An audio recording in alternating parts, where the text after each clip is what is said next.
Welcome to the Startup Funding Espresso.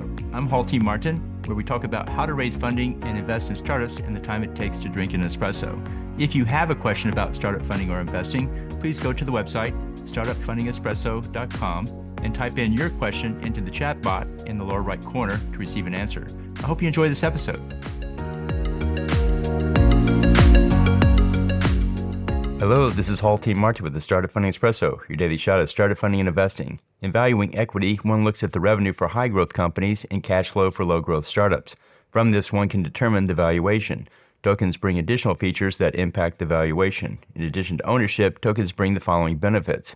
Voting rights gives the holder the right to vote to determine the policies of the community. Yield gives the holder the right to lend out the token in order to generate income through interest rates. And utility gives the holder additional capabilities such as access rights to resources. To value a token, one must consider not only the revenue and profit streams, but also the voting rights, potential gain through yield farming, and utility.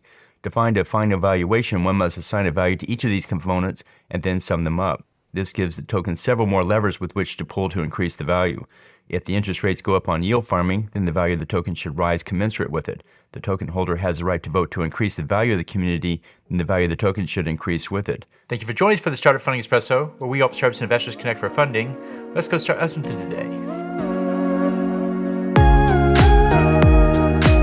Hall T. Martin is the director of Investor Connect, which is a 501c3 nonprofit dedicated to the education of investors for early stage funding. All opinions expressed by Hall and podcast guests are solely their own opinions and do not reflect the opinion of Investor Connect. This podcast is for informational purposes only and should not be relied upon as a basis for investment decisions.